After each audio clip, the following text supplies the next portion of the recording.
All right, we're live. So, Daniel, Zoe, really, really nice to have you with us today. I'm going to quickly introduce myself, and then I'd love if you can also do the same. I'll be moderating this panel on NFTs and the future of entertainment. So, my name is Joaquim Miro. I've been in the space for over 7 years, working as one of the founding partners at MLG Blockchain and now the SVP of Global Growth at GDA Capital. It's really, really great to have both of you here today with us. It's a very exciting time right now for the NFT space, and looking forward to hearing more about what you have to say about the space. So, Daniel, would you like to introduce yourself to? I'm going to let ladies first. So I'm going to try. Very good idea. Zoe, please. Sure. I'm Zoe. I got into the space in 2017. I fell down the rabbit hole, started trading, consulting, and I ended up leading on European growth for some of the early protocols. So I was working on partnerships and growing the ecosystem through investing in their accelerator programs.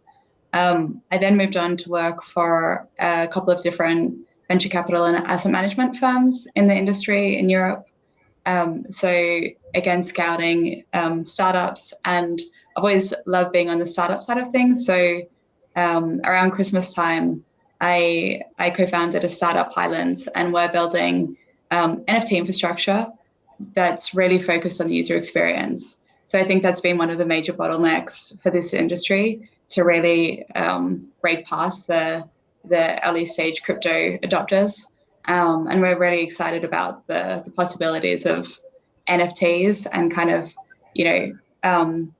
the intersection of culture and NFTs and creating a user experience that can go mainstream and engage the audiences. Excellent. That's exciting. I'm Daniel Sloan. I'm one of the co-founders of Future Tech. I've been in IT since '94. Got in the blockchain space in 2016, and we started working in non-fungible tokens back when ERC 721 was released back in 2018. Cody Marks Bailey is a friend of mine, and he's a co-author of that. So I was fortunate enough to be early on in some of the fractional real estate projects and masterpiece art projects that were going on with him and his partners. Over the past 9 months, it's just been kind of a whirlwind of building out an NFT platform and then kind of customizing that and adjusting that for different use cases, bringing in different blockchains. So we probably have about 25 NFT projects going on right now, whether they're clients or projects that we're investing in. And excited about the panel.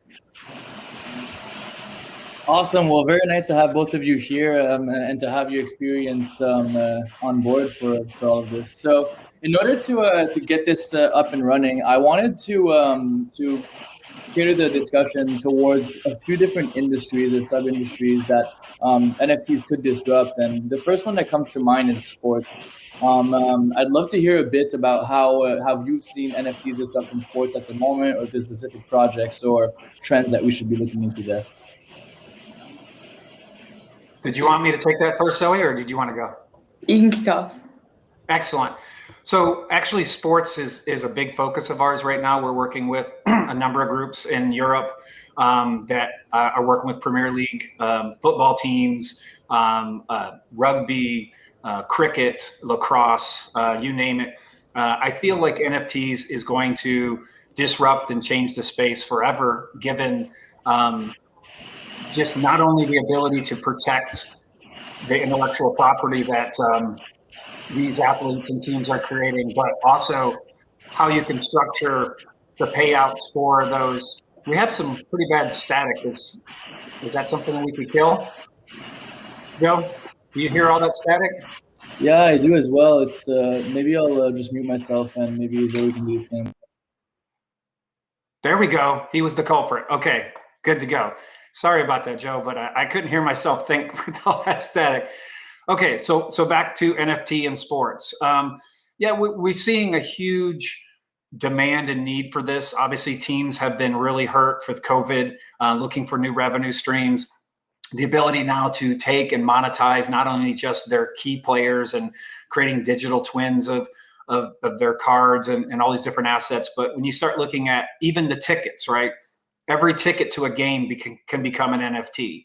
There's technology that we're working with, whether it's a chip or whether it's QR codes that can actually tether and create a unique identifier to actually have real world items become NFTs, and you create digital twins of those. So in the sports world, there's just so many use cases for it. We've seen some amazing projects, and we've been excited to working with some partners that have done NFT drops for like Tyson Fury, and then the UK cyclist Mark Cavendish. And it's just really interesting how people are looking at this and seeing kind of the future and embracing it. But to Zoe's point, I'm excited to hear about what she's doing. That user experience, right? So you come in and let's say it's a Binance Smart Chain NFT.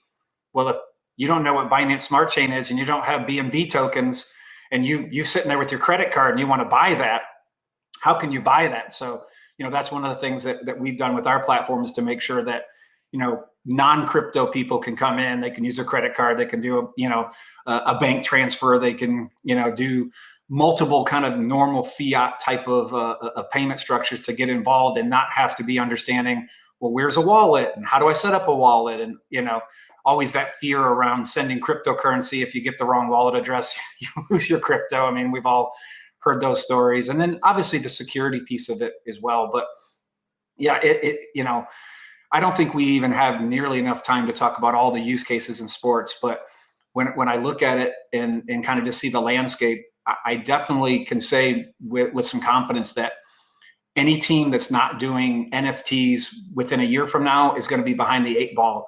Because let's just take a popular UK soccer team. Let's just take Manchester United, which is a team that I root for. If Manchester United has a robust NFT platform and can offer their players the ability to monetize their name, their likeness, and all the other things that they can do, and Arsenal or some other team does not, and I'm a free agent and I'm a player and I can go play for a team and I've got offers from both teams, I'm probably more likely to go to the one where I can make more money, not just from a salary standpoint, but there's royalties and there's ways for you to make money from your NFTs for years and years to come. So I think even competitively, as teams compete right now for talent, the ones that are able to get an NFT solution, get a platform in place and offer that to their players, they're going to have a leg up on any team that lags behind in that. So happened, for example, with the NBA things that are happening with the Flow blockchain. That's very, very interesting. Yeah, you got Top Shots and exactly. That's going. Actually, Dapper Labs has done the space an amazing favor, because that has been kind of front and center. And whenever I sit and talk with a team, wherever they are, they're in India, they're in UK or whatever, I send them to that site and go, look at where they are, look at what they're doing. And do you want to not be in a league like this? Do you want to be the guy a year from now, 2 years from now, that everybody is doing this and you're not doing this? So it's a great use case and success story around, NFTs, versus a lot of times early on in the crypto space, you don't have very mainstream projects that you can point to. You can say, hey, look at all the benefits of blockchain, look at all the benefits of this, but you can't really point to a very large organization or a company that's maybe doing it. So I feel like that NBA Top Shops has been great, because I point to that all the time and say, look at the success they're having. You could have that same success. Awesome. Zoe, you mentioned that you worked in capital markets for a long time. I'm gonna move the discussion to something that I've heard a lot of people ask us within the organization and outside of it. How can fund managers and investors get involved with the NFT space, either directly or indirectly? What are some of the best ways to do so at the moment? The direct way to get involved is to invest in the infrastructure and the startups that are building these technologies. I think it depends what your scope is as a fund manager, of course. That's the way that I'm seeing most investors come into the space. So there's startups on the infrastructure layer that are really building the underlying technology for all the applications, and then there's the applications as well. So that's a direct way you can get involved. There's also more liquid markets, because we are talking about crypto. So a lot of the time, the venture investments are still equity. You still have that opportunity to get involved in a traditional investment space. But if you want a more liquid investment, then you can go on exchanges and buy NFTs themselves, or buy tokens that are representing NFT companies. The other way that people can indirectly get involved is in supporting their portfolio companies or having conversations with the people that they, that are in their network about incorporating NFTs. So if you're a traditional VC and you're investing in sports or esports or, I don't know, art, whatever it could be, NFTs can touch almost every different sector in a way. Then it's having those conversations with them and saying, are you familiar with what's going on in the space? Is there any way we can help connect you with the right companies and support you with that process? It is the next wave of innovation. And as a tech startup myself in the NFT space and an investor, I'm having a lot of VCs come to me and saying, we've got these portfolio companies there asking about the tech. How can we help them? So I think just having those conversations and encouraging your network to be on top of innovation and understand what the potential is another way that they can get involved. Most definitely.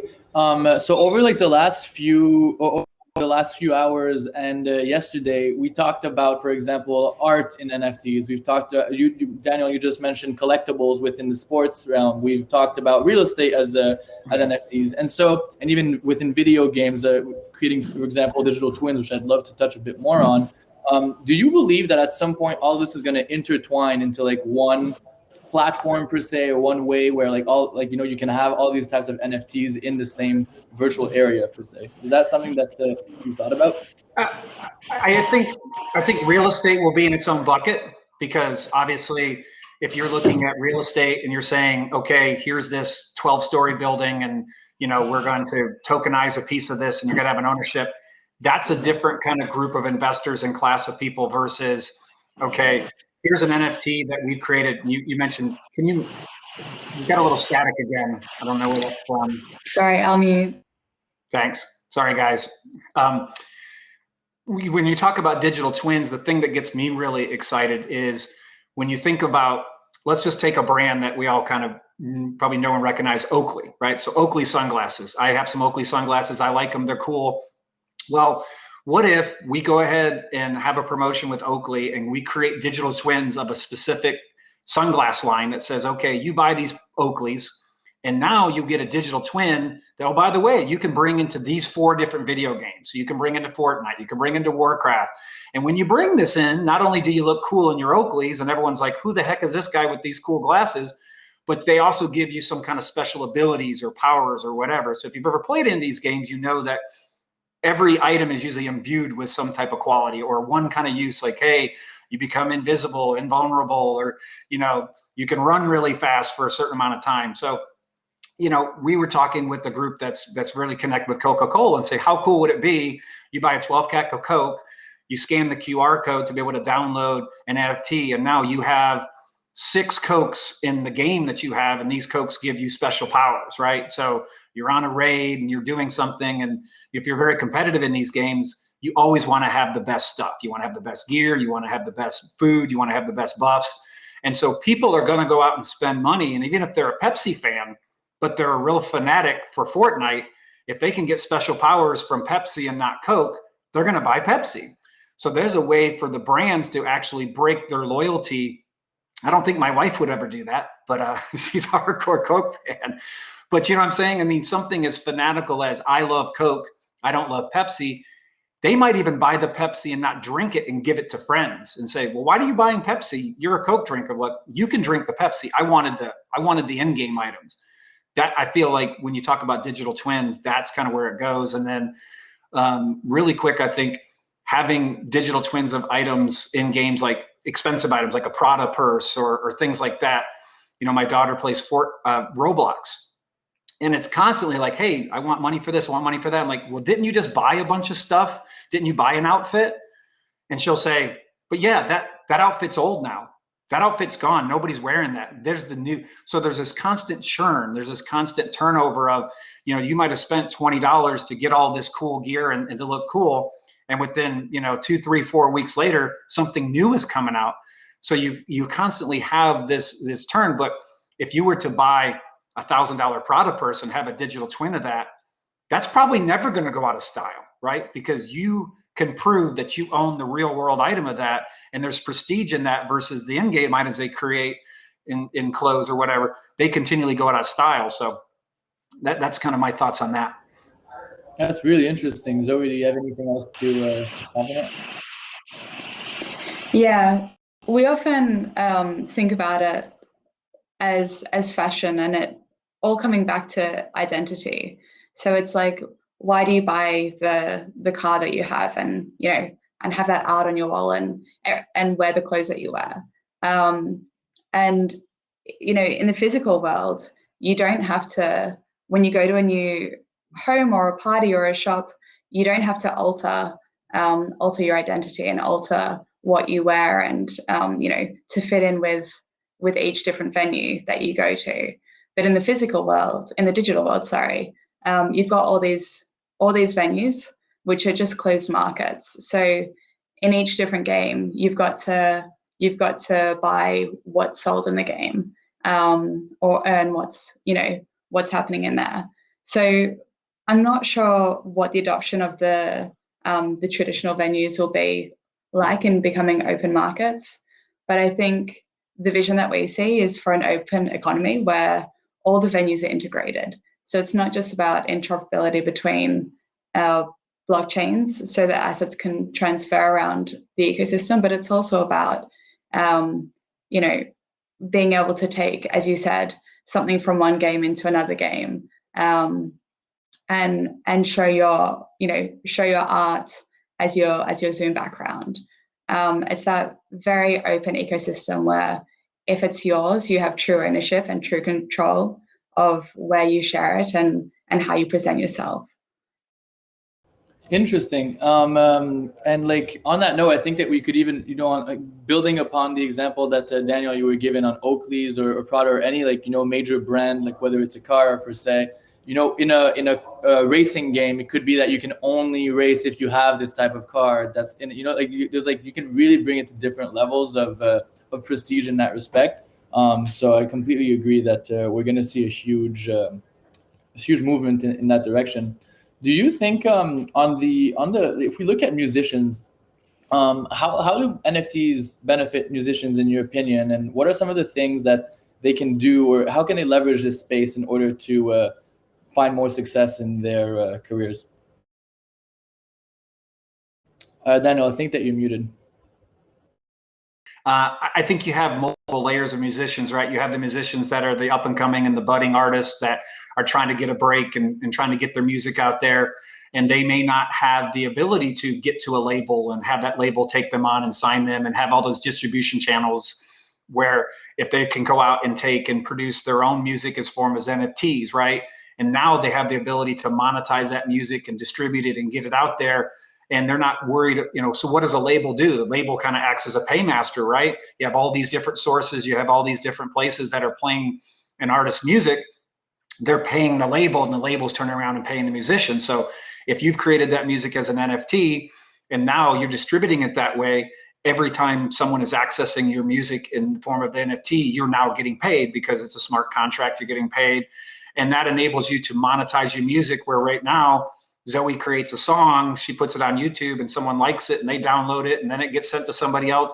And all of a sudden she's got all these people listening to her music, but she's not making a dime because of the format it's in, and she can't monetize it. So I think that's one way. And then let's just take what type of infrastructure upgrade would we need in order to ensure that everyone uses the NFT music versus like still downloading the song, in your opinion? Yeah, so one of the things that I thought was pretty neat with Kings of Leon when they did theirs was they went the traditional route of, here, you know, go to all the labels going to distribute it. Normally you could go on Spotify, you can buy it, but hey, for the NFT, if you download this song and you pay $25, and they had different versions, they were offering all this swag and all these special things and these limited edition stuff. And like, you're getting this and you're getting this and you're getting this. So if you were a true Kings of Leon fan and you wanted more than just the song, you were downloading that. But to answer your question around the infrastructure, I think I'm already seeing tech and companies with basically viewers and players and visualizers and things that will take that NFT, will bring that on and kind of convert that and say, okay, hey, I can validate you own this, so you can play this, and now you can use your normal player on your device to do that. That's what needs to happen, right? You need to have that connector that says, unlike an MP3, you just double click and the player on it says, yep, it's MP3, and how to play that. If it's an NFT, you're gonna have to prove, okay, I have ownership of this, right? So that's the infrastructure piece that I think is pretty easily solved. We just have to start getting adoption. There was interesting conversation with the group that's connected to Sony about their format. They have like a very high kind of resolution, I can't think of what it's called, format, and saying, okay, if we have music in this format and we turn that into NFT, can we convert it around, and can our players that play that format, like, yeah, it's software. So the software is, to me, the easiest part of this to solve. It's getting the brands and the artists and their labels to want to embrace this and use it, and that's what will drive that infrastructure, right? You know, you got a 2-lane road, all of a sudden, you know, you got traffic backed up for a mile. What happens? You build more lanes. Same thing in the blockchain space. As we get more adoption, more and more lanes will get built, and it'll be more adoption. Interesting. Zoe, do you have anything to add? Yeah, I agree with most of what you said. It's, I think there are two really critical points to add. It really just gives creative control back to the creators in any space. So I think in terms of like considering how it might disrupt the current systems and all the other people that contribute to the music being released, you know, a lot of those players, if they're adding real value, then they won't be cut out of the process. So I think it just provides extra control and extra value to the creators. And we always look at it from the view of how can they engage their fans. So it might be that they still use Spotify and they still use other means to you know, to sell their music, but using a kind of patronage model where they can create extra engagement, where they can do have fireside chats with their fans. You know, they can have special concerts, special merch, all this kind of thing, which you mentioned as well, Daniel. It's all about fan engagement and kind of climbing that hierarchy, which I think we've started to see in the last, you know, even in the last 5 or 10 years with some artists. I mean, Taylor Swift is one example that's really like nailed her fan engagement by having intimate events and parties and speaking to her fans, and she's reaped the benefits from it. So I think there's just so much additional value that can be created with NFTs, and additional kind of relationships that can be created and monetized from. Agreed. Zoe, I know that you have a hard stop in 6 minutes, so I wanted to ask you, out of everything in the NFT space, everything that's going on within the industry, what are some of the most exciting trends in your opinion? I think a lot of the trends that I'm really excited about haven't come to fruition yet. One thing that I think will be very exciting, very cool, is the combination of AR and NFTs. So I think combining those technologies, we're going to see a lot, just like a burst of creativity with fashion, with art. I think, and coming back to sort of what I just said about empowering creators, the current trend, which we're starting to see flourish a lot more, is the patronage model, and creating these digital spaces where there's these multimedia and multisensory experiences that are starting to be created. So it's really for me about seeing the new mediums that are arising, and seeing that creators and brands aren't restricted by the spaces that they traditionally kind of were structured into. That's great. I completely agree. Daniel, how about you? You know, it's interesting. One of my daughter's favorite movies is Ready Player One. And if you've ever watched that movie, you know, the Oasis, it's like, wow, you know, these people, what does he say? Is that they do everything in the Oasis except for eat and take bathroom breaks and sleep, right? So those are the three things you live in there. And so, you know, one of the things that struck me from the movie was, you know, people were earning their living in the game, right? The one player's like, oh, he's top rated on the mod boards, and he's getting all this money. And if you think about video games, I mean, I played vanilla Warcraft and keep up with the game every year. And, you know, it's one of those things that it's kind of fun to go in. And there are people, and there are actually companies that do nothing but work a gray market for games, right? They get gold, they get items, they do all these things. And it's contrary, and it's against the game's policies. Well, why is it against why is it against Blizzard's policy to do all these side things? Because they don't know how to monetize it. They don't want people mining gold and selling it to people when they want people paying a subscription and being in the game and getting their own gold. Well, if they could turn around and create an NFT marketplace to where the item becomes an NFT now, so now you can track who owns it, where it owns, and they're kind of like a casino with poker, right? They make a percentage of every hand that goes. It's the rake, right? Same thing with NFTs. These games now can set up and have a secondary market to where if you're a hardcore gamer and you're already spending 10 to 14 hours a day in the game, and you just have to go to work because you got to pay your bills. Well, what if they could now start their passion, making a living with their passion? So I thought that would be kind of cool. It's like, you know, I can take and I can play this game that I love, and I can actually make a living doing it. You know, you ask a lot of young kids, what do they want to do when they grow up? They want to be YouTubers, right? So NFTs can enable them to do those kind of things. So I know it's not a mainstream thing to be excited about, but I think it's something that if you think about adoption, if people can start leveraging the technology to do what hasn't been able to be done to date, which is really, how can I become a professional gamer from a standpoint of play the game and make money? I think that could be a cool trend to see. And I mean, to your point, and saying, you know, that your daughter's favorite game is favorite movie is Ready Player One. I love that movie as well, and just it made me think so much about like the future of the world. And every single year, the average amount of time that we spend in front of a screen continues to grow. The amount of time that we speak virtually also does. So it's not that far-fetched, in my opinion, to think that there will be like that bridge between the physical world and the virtual world that's going to happen. And I think that NFTs is that bridge.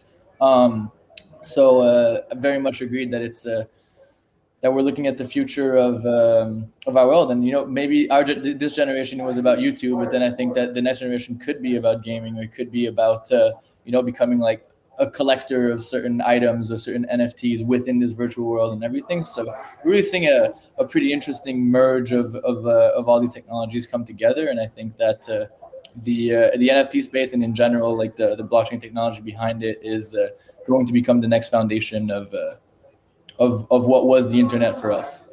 Yeah, it's going to go from internet to metaverse, right? Because all of these things, like Zoe said, you know, these things are all going to converge, they're all going to come together. You know, content creators have their own kind of creative control. You know, we're working with a AR VR company right now that has a virtual world, and they're selling real estate as NFTs. They're, you know, everything within the game is going to be an NFT for their metaverse. So yeah, pretty exciting. Zoe, any closing thoughts? No, it's an exciting space to be in, and just no closing thoughts. Sounds good. Is there a way that if anyone else wants to discuss this more with you, what would be the best way to contact either of you? Sure, Go ahead, Zoe. They can reach out anywhere. I'm not sure if my name's on here, but I'm really responsive on LinkedIn and Telegram. Awesome. Yeah, I'm on LinkedIn as well. That might be the easiest thing. Just do a search for my name and you'll find me, and just do a connect request or send me a message, and that might be an easy way. One conference, I put my email address out there. Next thing I know, I was on like 10 spam lists. So I usually don't do that anymore. Awesome. So yeah, anyone who really found this insightful and wants to learn more, don't hesitate to reach out to any Please. of us. And looking forward to helping push the space to the next level. And thank you very much, Daniel, Zoe, for your time today. Really a pleasure to have you on the Europe Disruptive Investment Summit. And here's to the next future of the NFT space. Thank you very much. Amen to that. Thanks, everyone. Appreciate it. Thank you. Bye-bye. Bye. Bye.